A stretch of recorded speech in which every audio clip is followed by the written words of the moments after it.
The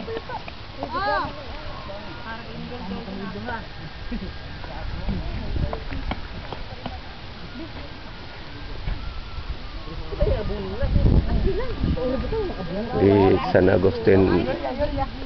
University online students are now having their activities of tree planting as part of their CWT subject. They are all helping the government of Barangay San Agustin for the development of the bird sanctuary and wild pig habitat project